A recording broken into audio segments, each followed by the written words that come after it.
বলো। বাবা একটু জানতে চাচ্ছিলাম যেহেতু নির্বাচনে ভোট দিতে আসলে কেমন লাগছে উৎসব মুখর এ বিষয়ে একটু জানতে চাই। হ্যাঁ, অবশ্যই আমাদের প্রতি ২ বছর ৩ বছর পরে আমাদের অভিনয় শিল্পীর সঙ্গে নির্বাচন হয় এবং এটা আসলে একটা উৎসব। এটা যে শুধু প্রতিযোগিতা নির্বাচন তা না, এটা আমাদের নির্বাচনী উৎসব এবং আমরা প্রত্যেকেই আসি এখানে এবং সবার সাথে দেখা হয়।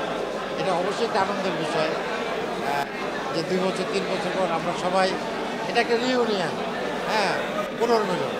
এটা খুবই উৎসবমুখর পরিবেশে হয় এবং আমার ধারণা যে ভবিষ্যতেও এটা উৎসবমুখর পরিবেশে আমাদের নির্বাচনটা। সবাই তো প্রতিশ্রুতি দিয়েই হচ্ছে নির্বাচনে করতে আসে এবং আপনাদেরকেও দেয় যে এই কাজগুলো করবে। আসলে সে পরিমাণ কাজ হয় না। না, লিমিটেশন তো থাকে, একটা সংগঠনের লিমিটেশন থাকে, ব্যক্তির লিমিটেশন থাকে। তবে আমার ধারণা যে এ যাবৎকালে যারা আমাদের সংগঠনের সঙ্গে সর্বাত্মক চেষ্টা করেছে। কেন বললাম কথাটা? যেমন আমি একজন অভিনেতা, যিনি এই সংগঠনে নির্বাচিত হবেন তিনিও একজন অভিনেতা। তো আমরা তো আমার অভিনয়ে কাজ বাদ দিয়ে সংগঠন চালাই না, কিন্তু যারা নির্বাচিত হবেন বা হন তারা কিন্তু তাদের অনেক কাজের ক্ষতি করেও তারা সংগঠনের জন্য সময় দেয়। তো সেই জন্য অবশ্যই তাদের কিন্তু একটা মত আমাদের দেওয়া যায়।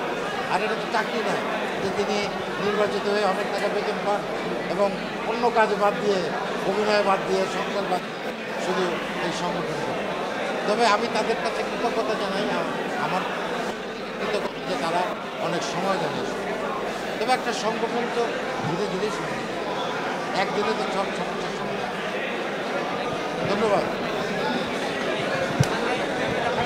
তাই আর